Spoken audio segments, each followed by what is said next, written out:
welcome to our case study on defining how to engage staff positively in major change. And hi to everyone who's watching it back afterwards. And hello to anyone who's here with us live. And we apologise that we are late starting. So I'm Jenny Burt. I'm Chief Scientific and Innovation Officer here at This Labs. I'm your host today. And today what we're doing is taking a deep dive into how to engage and involve staff, particularly healthcare staff, in major change. So anyone who's trying to deliver change right now, obviously coming out of the pandemic with major staff shortages, overall the trend of rocketing demand for care, lots of other challenges, might feel they're facing a bit of an uphill battle in this area. But there's also, I think, an emerging sense that ensuring that change is achieved collaboratively, so collectively, may help staff feel more respected, listened to, and also in the end, more likely to support new initiatives, which they have actually been involved in from the beginning. So I've got lots of questions about the current state of engagement of staff, why, when, and how we should really go about this. But fortunately, you don't have to rely on me. We have backup with me here today in the form of our expert guests on our panel. So first of all, I'm absolutely delighted to welcome Matt, who has disappeared. No, is he there? Matt has temporarily disappeared, but I'm getting him back. I'm getting him back. So introduce Henry, and then we'll move to Matt. I'm going to introduce Henry. So Henry, you are part of the Q team based at the Health Foundation, and your role is Evaluation Data and Impact Manager. So your background and your expertise lies in data management and analysis, but particularly focusing on how sort of really robust, great analysis can help drive change. So if you want to say hi and a little bit about your work at Q, that would be a great start. Thanks. Yeah, of course, Jenny. So my rather worthy title is Evaluating Data and Impact Manager in Q, and my background is more in quantitative research, data management. So I think very much about the foundations we need to report good impact, and also supporting our team to evaluate what we do in supporting change across the community that Q is, and I think Matt will briefly talk about. Well, so Matt, I tried to introduce you and you weren't here, but now you're here, which I'm thrilled about. So you are currently head of Insight Evaluation and Research at Q. And I know that before you joined the Health Foundation and the Q team, you've had a whole range of research and evaluation roles across the voluntary sector. But from knowing you and from knowing your work, I would say what I think you're particularly known for is championing what we might call kind of actionable and collective approaches to evaluation. So could you explain a little bit about what your role at Q entails? Yeah, sure. Thanks very much, Jenny. Yeah, and really good afternoon, everyone. So I'll say a little bit more about Q and our work, particularly on the Insight strand. So for people who aren't familiar, Q is a community of thousands of people working across the UK and Ireland to improve the quality and safety of health and care. And yeah, we've just topped over 5,000 members across the community in a whole range of different roles, different organisations, different settings. So actually the community is very diverse. And we kind of support people's improvement work in a whole range of ways. So it could be through learning and development opportunities, different events. We have kind of participatory funding programmes to support people's work, but also this kind of insight strand, which is what Henry and I work on. And in the insight strand, yeah, essentially we try and kind of utilise social research methods to really draw on and draw out all of that expertise and experience across the community and really bring it to bear on particular challenges within health and care. So it could be outpatient transformation, tackling waiting lists, video consultation, implementation, or, how to engage staff well in major change, which is what we're here to talk about today. We are indeed. And I just have one more member of the panel to introduce, who is my colleague here at This Labs, Sam Minter. So Sam is a marketing and communications expert. So he spends a lot of time sort of crafting messages to engage and raise awareness for sort of impact-driven evaluation and consultation and engagement projects. Sam, do you just want to say a very little quick bit about your work at Discovery and how you engage participants in these kind of multi-stage consultation projects? Yeah, sure. Thanks, Jenny. So yeah, despite my role name on the screen, I have helped in my role as well with comms and engagement. So what Discovery does is we try to bring people through from the point of them kind of accessing the projects that we run to them then interacting with these kind of projects on the platform. They might be surveys, they might be interviews, and then bringing them through the different kind of activities associated with that project. And the project will be asking a specific question, like this one today, about engagement of staff. So in this case, it was a 4-stage consensus building project, and we'll talk more about that later. Henry's going to go through that. But essentially, it was all about kind of going back each time to the participants after each task and thanking them for their contributions, being transparent about what they've kind of helped to uncover and what kind of insights that we've been getting from the different people who've taken part, and then introducing them to the next task to say that we're now wanting you to help us with this kind of aspect of that question. So it's about bringing them through on that journey, and then at the end of it, giving them the kind of outputs that so that they realize how much kind of they've contributed to the value of their expertise on the platform, and that they've had a genuine contribution to improving health and care. So that's Brilliant. Thanks. So it's not just about us today. You'll see down at the bottom of your screen, there's a little Q&A button. So if you've got an example of work that you've been involved in that you wanted to tell people about, if you've got a question for the panel, just pop it in there and we'll pick it up at the end. But we're going to kick off with a few slides, as you can see, which will talk you through the Q project and how they worked with over 300 staff to co-develop principles and resources to support the delivery of major change. So over to you, Henry and Matt. Brilliant. Yeah, thank you, Jenny. So I just wanted to take a few minutes to share a bit about the project before we discuss it as a collective, and I won't linger too much on any one thing, but I did want to cover, firstly, why did we start looking at this area of work, engagement of staff, and what's its link to the current challenges in the system? Secondly, a bit about the methods we chose for this project, which you've all alluded to, but I think we think that these are a key point of interest for the project that people will be interested in. And then I'll just cover briefly what this led to and some of the key findings. Without further ado, onto the first slide, please, Matt. And I just want to start by setting the scene here. So I think, you've seen from the framing of this session that we've been focused on engagement, and that's specifically of staff, but why that focus? So for us, this was three-pronged, because I doubt many of you will need to be told about the challenges in the system at the moment, the health and care system, because they include things like waiting lists, which we all experience also as users of services, growth in inequalities, the need for digital transformation, there are workforce shortages, and there's a sense of low productivity across the whole system. And change at a number of different levels is just going to be essential for us to tackle those challenges.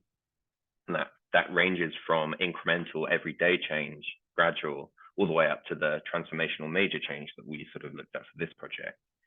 And then, we might not all agree 100% on exactly what changes are needed, the nature of those changes, but I'd expect we'd all probably here today agree that there are some changes needed. Next, and this is super important, is that we know that many change projects do fail. A commonly cited reason for that is the neglect of the human dimensions of change, of which effective engagement of staff is just at the center of that. It's about the people who will be responsible for making change happen. And thirdly, there's this growing evidence that if you effectively engage staff in change, it increases the likelihood of success in that change. So this is increasingly acknowledged in policies such as NHS Impact in England, which really emphasizes the importance of engagement, both with staff and, of course, patients.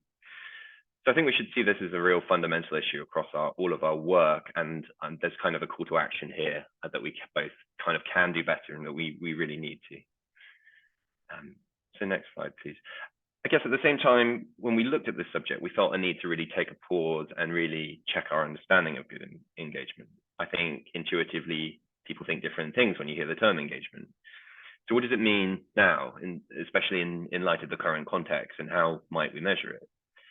I mean, our project was about really taking that time to understand what good looks like in this space and to do it in a really collaborative way, which is when this is the point at which we started talking to the discovery team about our thinking, what we hope to learn, and we identified discovery as a possible avenue for reaching a wide range of staff working across health and care, who in their day-to-day are experiencing the various challenges which I laid out at the top, and people who've also seen in practice some of the best solutions that we can use to tackle the problems. And so with the expert guidance of the discovery team, of which Sam was one, we designed a collaborative research project that was structured across 4 key research tasks, through which we heard from over 300 people working in health and care. And without skipping to the end of the story, this ultimately led to the co-development of a new approach to understanding, measuring, and improving engagement of staff in major change. Yes, the next slide, please. I mentioned at the top that our methodology was a defining part of the project, so I wanted to elaborate on that briefly. The tasks were inspired by Delphi consensus building techniques that build iteratively from task to task, feeding back the results from one into the next. So where the first 2 tasks focused on building consensus about the principles that underpin good engagement of staff, the second 2 were more around co-developing tools to measure whether organizations and teams are engaging staff well. So it was really important to design each task independently and sort of never look too far ahead into the future, if you can resist the temptation to do that. Each task needed to respond to what came up previously, which meant designing as we went. And so as this sort of slightly awkward diagram on the right tries to show, we constantly flowed from design of a research task to the task being live for participants to complete, and then back to the analysis of that task. And that continues back into the next task for as many tasks as you have. In our case, that was 4 tasks. And crucially, we wanted participants, their expertise to be at the heart of this. And through the format of the discovery platform, I think we were able to offer a more fulfilling, positive, and engaging experience. And we heard this directly from people who took part. I guess the ultimate implication of this way of working was not really knowing where we'd end up and what the outputs would be. But wow, now we do know what were those outputs. So next slide, please, Matt. I won't spend too much time on this next slide, but it can illustrate, I guess, what doing this work in this way enabled us to produce. So at the core, there were 10 principles shared and developed alongside health and care staff, and that these together resemble a sort of gold standard approach to the engagement of staff in change. And off the back of that, we then developed 2 new measurement tools. One was more around measurement, the other one was more around planning and reflection. But they followed closely the structure of the 10 principles. So one of them was a survey of staff, which can be administered at a regularity to suit the user, where the second was more of a sort of planning and reflection tool that kind of helps change leaders to really plan, document, and sort of tick off as they go along what they're doing to engage staff. But then going beyond those tools, the depth of the contributions we received from participants really enabled us to write a full how-to guide for engagement and the measurement of engagement, which includes, as I say, we touched upon measurement, but it's also analysis and how to take action as a result of it. And it's also about equity, diversity, and inclusion, alongside a range of other links and resources, which we're able to signpost people to. And finally, just to mention, we produced an insight report, which in greater detail covered the methodology and findings. So next slide. I'm not going to linger on this, but just as a teaser, here are the final 10 principles we developed. You can find on our website, and there will be a QR code later. They were built around 3 core areas, which are foundations for change, culture and context, and processes and methods. And they're defined by these 3 colored areas, kind of purple, green, and gold. So into the next slide. I guess for those of you who may be particularly interested in the subject matter itself, I just wanted to share a few of the very top line findings, and these really are just a flavor. First is the strength of which the need for the right foundations for change came through in this project. So in particular, the need for a really clear rationale and a shared ownership in change from the beginning. those ideas really stood head and shoulders above anything else that we heard.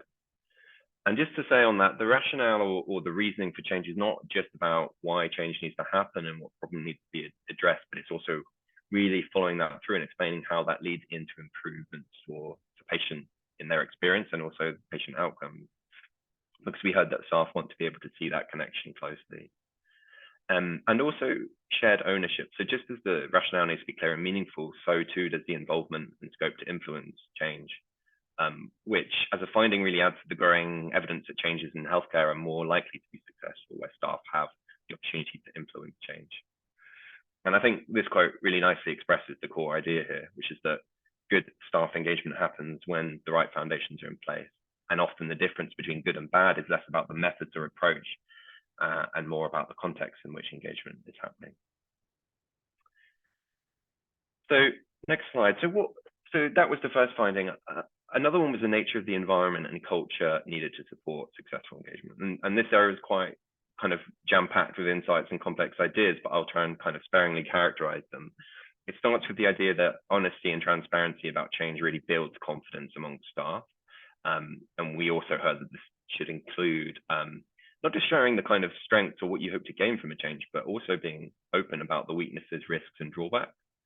And I think this quote sums it up really nicely from one of our participants, which is that the credibility of any engagement is dictated by how transparent the person leading the engagement is able to be. And the second key idea here is increasingly acknowledged, and that's talking about psychological safety, which is sort of defined as the idea that staff need to be able to speak up and raise concerns and their opinions without fear or a feeling of risk to their reputation and standing. And I would note that high psychological safety is increasingly linked to outcomes for patient safety and quality of care. So also the right culture and context for engaging should include appreciation and compassion from those leading change. And compassion then is recognizing that change is hard, tiring, and even painful. And again, there's clear evidence that compassionate leadership results in more engaged and motivated staff who have higher levels of well-being, and that in turn results in high quality care. But more than that, leaders should show a real appreciation of staff and acknowledging what's already working well, recognizing staff contribution and their potential in the future, with the desire to build on all of that as assets going forward. And then this essential final principle, inclusive and non-hierarchical. So that includes the importance of equity, diversity, inclusion, but it's also broader than that. It's really the belief that it's through a variety of our perspectives and background, our skills and our functional expertise that we find the best solution. So it's a sort of humility and sort of humbleness, as it were. So those are just some of the core components of what we heard is the most conducive culture and environment for engagement. Next slide, please. But moving away from the 10 principles that came out of this work, we also learned a bit about how to measure engagement. So I think there are many different approaches and aims for measurement, and you'll likely have experienced a range of these in the roles you do. And above all, we heard that the measurement of engagement should be driven by a genuine desire to improve, to find areas where progress is most needed and to put focus there. This is as opposed to conducting measurement to compare performance across different areas, with any instincts of blame that can become attached to this, I think is quite natural and common in many working cultures. But we heard that measurement for improvement as an approach is the most appropriate way to put these aims into practice, in the way that it prioritizes actionability, proportionality, and just being really targeted with data collection. This can help with some of the risks that attach with excessive data collection, which falls unduly on staff most of the time. And so I definitely encourage you to look further into measurement for improvement if you're not already familiar. As you might see from the graphic here, it's again about the constant cycle of data collection, analysis, and back to improvement and then beyond.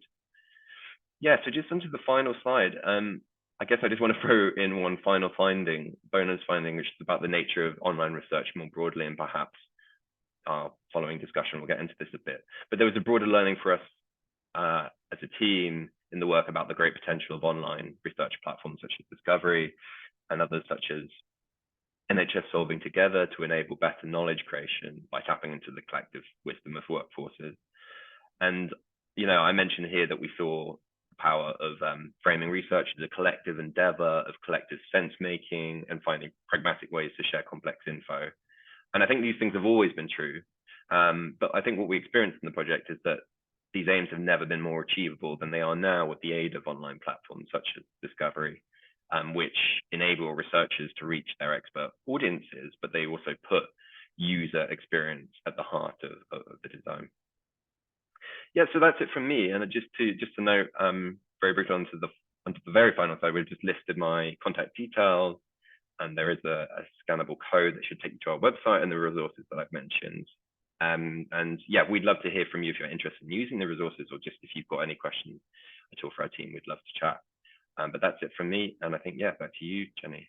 Thanks so much, Henry. So I have a lot of questions. So for everyone who's with us today, we're now going to take the rest of the time to have a sort of a more free-form discussion around the project and the insights that the project generated.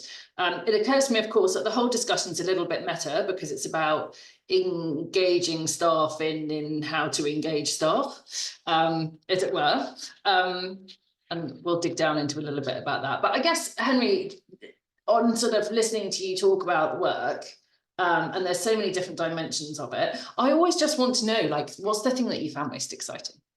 Like, you know, what did you enjoy about it? So for me, as a researcher, I think what was most exciting is that combination of having a new platform or way to involve participants in a range of formats, where you're really applying a number of tools that are already already used by researchers and already being applied in different ways, but having a bit of a difference with a different interface, different ways to approach that and structure it, and putting user experience at the absolute heart. It's that combination of the platform plus the ability just to reach people actually through Discovery that was quite exciting. And I think these are twin challenges that as researchers you face. It's about engaging design and how to reach audiences.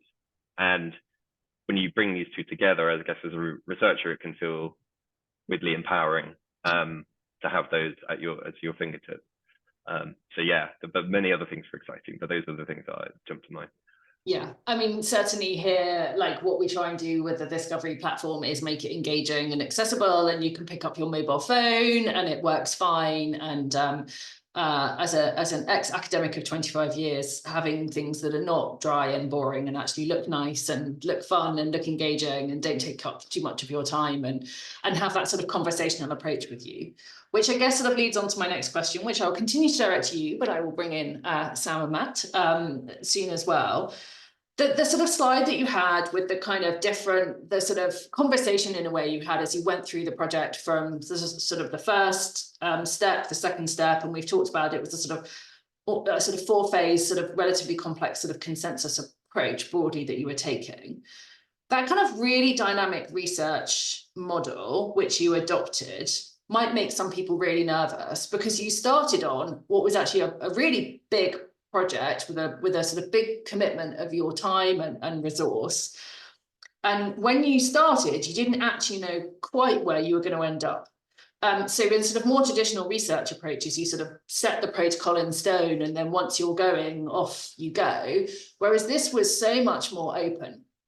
And I was just really interested to know how you found that, kind of that you knew when you started, you weren't quite sure what direction it was going to take or what methods you might be using for the rest of the rounds. Yeah, very good question, I guess. So two things at once. I think it was extremely rewarding and somewhat uncomfortable. I think what I would say is that the best sort of learning outcomes, the best learning in general comes when you're slightly out of your comfort zone. That's in my experience. So the idea of having relatively little mapped out in front of you ahead of time is uncomfortable and not what I'm used to, but at the same time, one of the most fulfilling learning experiences I've really ever had. And I think what it comes down to is that working in this sort of way, you're constantly being challenged on your kind of prior assumptions. That makes sense? Or what is? Yeah, absolutely. I mean, as you say, this is all about putting staff right at the sort of core of everything. So you need to be listening to them and working together to decide collectively what the next step should be. Otherwise, you're just imposing it top down on them. Exactly. And I think that can often, these assumptions and values can often cloud the thinking, and we bring too much in beforehand. So yeah, having this sort of structure really meant that we had to think in gradual chunks. And, you know, even so, I think in hindsight, maybe I tried to do too much thinking from the beginning and get too far ahead. Okay, But yeah, I think, yeah. Yeah, I'd also be interested to know actually what Matt would have to say to that. And Matt. also and also what he finds Dynamic exciting about it. research. Yeah, I think I mean, completely agree with you, Henry. I think it was exciting. It was kind of challenging as well. Yeah, what would I say? I'd say a few things. I mean, firstly, obviously, Q's in quite a lucky position, and it has kind of secure long-term funding. I mean, there may be people on the call thinking, you know, how would you kind of sell such a kind of dynamic approach, you know, an uncertain approach to funders? So we definitely have that advantage. I guess within that, I think one of the key bits of learning was that, you know, I think if we did it again, it might be that we'd be clearer on which aspects of the work really needed to be kind of dynamic, like you say. So obviously methodologically, that was absolutely a key part of the approach, like you said, Jenny. We had to be open to what we heard from previous tasks and really then build them into kind of subsequent tasks. So we had to have that kind of space and freedom to do that. Equally, I think we learned that we probably in some areas could have been clearer up front, say on some of the constraints, maybe more clear-eyed on some of the kind of options. You know, there's not a limitless number of options. You know, there probably was a clearer structure that we could have put in place. And I think we did get better at that actually through the 4 task. I hope colleagues from this lab would agree with that as well, that I think we did kind of improve that. So what we tended to do in the latter tasks was actually we would have a clearer kind of like skeleton structure for the upcoming task, that then obviously once we'd done the analysis on the previous task, we could then almost like drop the content into that structure. I mean, that can sometimes be a slightly false distinction, but I think that really did help make us kind of leaner as we went along the way, and that was a key bit of learning. So well, I'm gonna develop this point a little further, Matt. So while you're talking, obviously both you and Henry have raised maybe some kind of things that you might have done differently. But for the benefit of everyone who's listening today, is there really something that you would flag that went wrong? And to everyone listening, you're like, don't do that. We made that mistake. We learned from it. Like, you should do it differently. Is there anything else that you can highlight? Yeah, I think in terms of, I mean, there certainly were a few things that, you know, went wrong. I think for me, the key kind of challenge we faced throughout the work was this need to share back quite complex information from one task to the next task. And obviously that's a key part of the Delphi-inspired methodology. So just to clarify, in each task, maybe just give a little example so that people who aren't really familiar with the work would be like, Yeah. oh, okay. So like, could you just sort of give one sort of a brief overview of like, what did that look like? Yeah, sure. So for example, in the first task, you know, we collected a lot of qualitative data about people's experiences, positive and negative, around engagement in change. We then went away and kind of analysed that information. But in task 2, we really wanted people's input to stand on the shoulders of that analysis. Yeah. So there had to be a way that we could, you know, clearly but concisely kind of share back the analysis from task 1, so that those responses in task 2 really, like I say, kind of stood on the shoulders of what had come before. And that was really challenging. And I guess it is a particular challenge for online, and where we were engaging people in a you know, relatively substantial but still fleeting compared to kind of face-to-face engagement. And there was quite a lot of trial and error there. So we tried short stimulus material, we tried short videos, we shared kind of prototype frameworks and measurement tools. And again, I think that was something we got better at. And obviously we were really able to benefit from all of the expertise in the LIST Labs team around that. But that was the kind of key challenge, which, yes, I think we did get better at that through the process. But there's a lot more, I think there's more learning to be done around that, certainly from our side. And I think do that well. Yeah, and I think at this point, and as well, I mean, Henry and Sam, do you chime in? We're talking about over 300 staff, and it's a large amount of number. It's a large number. And you're, as you say, trying to kind of capture everyone's expertise and views and experience and bring them along on this journey with you. Anything in particular that you can reflect on and sort of how you manage that? Do you think it would have worked as well with less people or with like 1,000 people? Like, what kind of scale does this kind of project maybe best work at? Yeah, if I start, Henry, and then do you want to jump in? I mean, I think overall we were very pleased with the I guess both the number but also the kind of quality and depth of the responses we received. So we felt like we had enough data to inform the work. I mean, it's slightly complicated, I guess, because in some tasks, you know, although the overall approach is a qualitative approach, you know, in some tasks we were collecting kind of quantitative data, and then in some it was qualitative data. So I guess it differed between the different like individual method that we were using. If we'd have had more responses, we would have been able, I think, to have a clearer understanding maybe of differences between different groups. Yeah. And actually that was one of our expectations before the work, that, you know, different groups, maybe in different roles or from based on different equality characteristics, might have different views on this question. That didn't really show up in our results. That might be because the differences aren't so significant. Obviously, it could be because we didn't have the numbers. Then equally, when it came to the kind of qualitative methods we were using, we really did have a lot of data to get through. And I think the challenge there was to be able to do justice to that level of data and richness of data in the really quite short time period we had to kind of turn around the analysis and the design in between tasks. And that was like analysis week for me and Henry that we had in our diary. But that's a really important point, I think, to highlight to everyone, is that obviously you are absolutely determined to listen to everyone who's taking the time to contribute and recognise and reflect their contributions. But exactly, I can see that that's a real challenge to do justice and sort of honour everyone's contributions when you're working at speed and at scale. So, yeah, absolutely.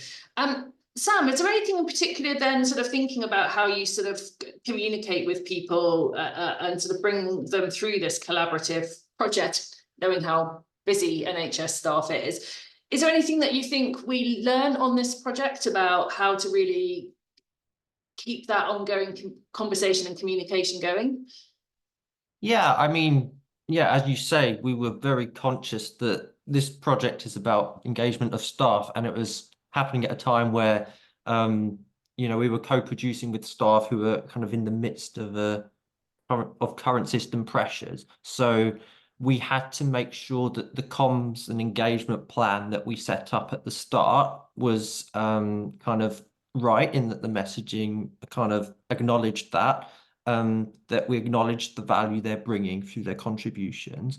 But also, I guess, part of the benefit of hosting this research on Discovery was that it's online, that it is more suited to staff who who would find it easier to kind of be able to find the time to take part in those things at home in their own time, not in the middle of a day where they're invited to a in-person focus group, where that's not always a practical or logistical possibility. So yeah, I mean, we just catered the messaging accordingly so that we kind of acknowledged their contributions, and that seemed to work well. We obviously knew that as you go through a 4-task project, you will experience a drop in retention, which is why we kind of explored all avenues at the start to go out to kind of a vast audience, and made sure that we used the different recruitment channels, and having access to kind of Q's community meant that we already had a group of people who were engaged and passionate about improvement of health and care. So I think that definitely really helped. But yeah, just having a kind of comprehensive comms plan helped us make sure that when there were any drops in retention, that we can kind of combat those with kind of a different approach to messaging in the next round. That's great. So far, I've kind of, in terms of engaging staff positively, engaging staff kind of collaboratively through multiple stages, I've heard lots of different things from all of you. So kind of the core of this seems to be totally genuine about wanting to listen to everyone's expertise and contributions, and then designing around that. So designing communications with them that kind of honor their contributions to date and encourage them to keep contributing, making sure that each new data collection task, as you're sort of iteratively working towards the product, which is, as you said, Henry, in your presentation, you know, actually you've managed to produce an amazing range of resources on engaging staff in change out of this project, but kind of co-designing with them, reflecting back everyone's contributions. So kind of always having their voice at the heart of the kind of design decisions, the communication decisions, and using an online approach so that someone can just pick up their mobile phone and they're not having to make a major contribution of time. If anyone listening to this is sort of hoping to run any kind of similar project, which needs to sort of take staff on a journey to sort of co-design any kind of outcome relating to improvements in health and care, or a sort of listening exercise, is there any other advice that you'd give? Maybe, Henry, we haven't heard from you for a while. Any advice that you might give anyone else on this kind of achieving this kind of project successfully? So I suppose there are several things. I think an obvious one would be to really take advantage of this sort of technology if it's available to you. But I guess at the same time, not to underestimate what that requires in terms of your capacity. And I think what's really interesting about this is when we look back at what, you know, when Matt and I first sat down to think about what we wanted to do in this space, the plan that we put down was much simpler, or we made it look much simpler than it was in reality. And actually, when you look back at it, we did 4 research tasks that could have been 4 distinct standalone projects. So we crammed a lot in, and basically it kind of grew quite a way. So I think there's something around not underestimating and just being realistic with yourselves around what you are looking to achieve. But then that ties into seeking the advice of people who are experts, such as the discovery team, on what that could look like.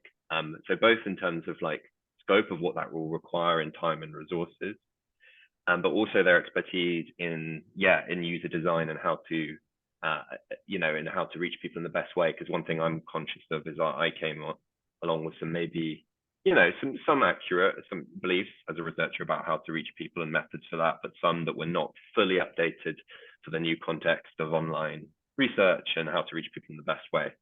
So advice would be to really, I suppose to take advantage of the platform or opportunities that you have to reach people online, but to really make the most of the expertise of people who do work around user design and user experience, if that makes sense. Yeah, absolutely. Matt? Yeah, just really interested to hear those reflections, Henry. Just building on those, we've reflected quite a bit, haven't we, on the kind of team that was required to make this project work. And that's true of any research project, obviously, but I think it's been brought home in this. Obviously there's the kind of researcher aspect of the team, but the importance of kind of really highly skilled comms professionals like Sam and others kind of engaging in the work.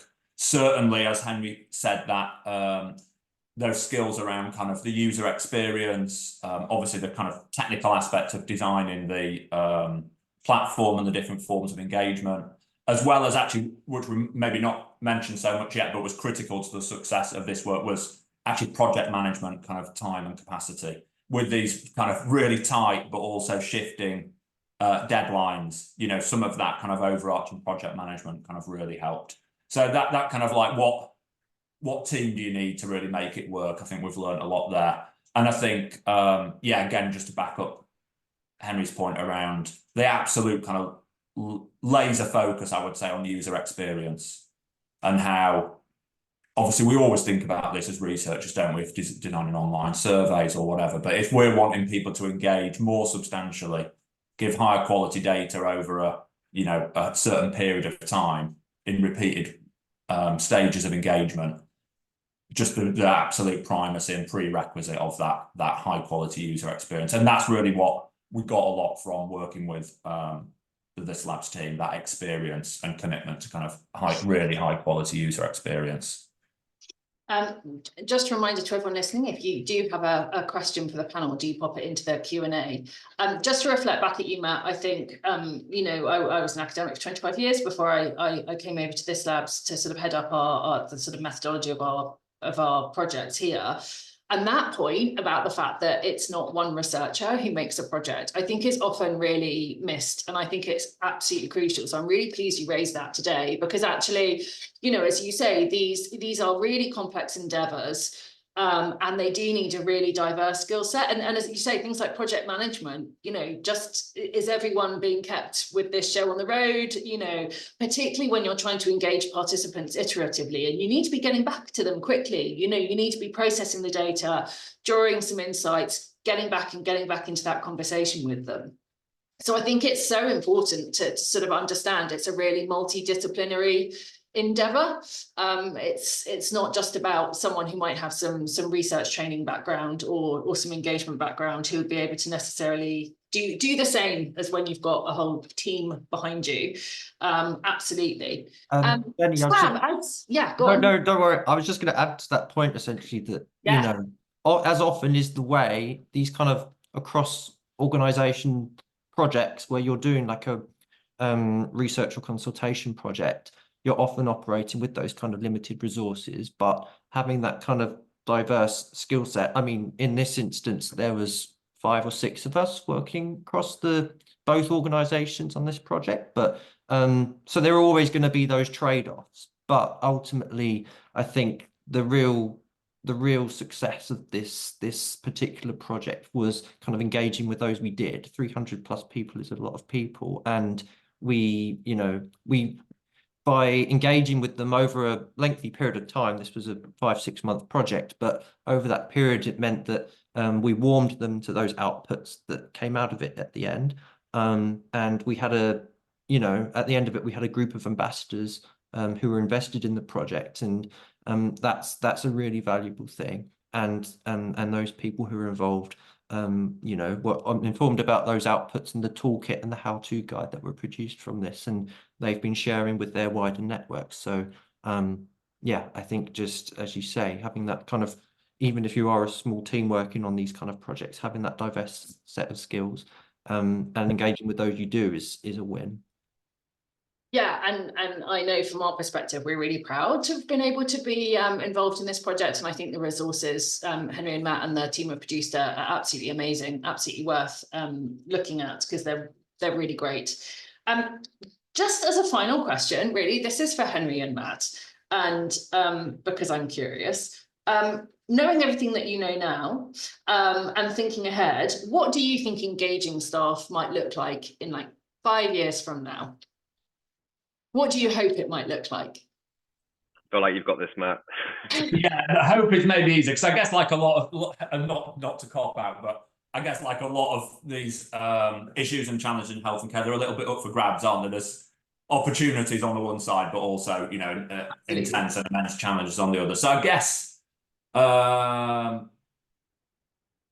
what I would hope it would look like is, actually, because we're doing some work around kind of artificial intelligence, and different applications for that. You had to mention AI. We've got almost to the end of the webinar. I know. You I've can't. mentioned AI.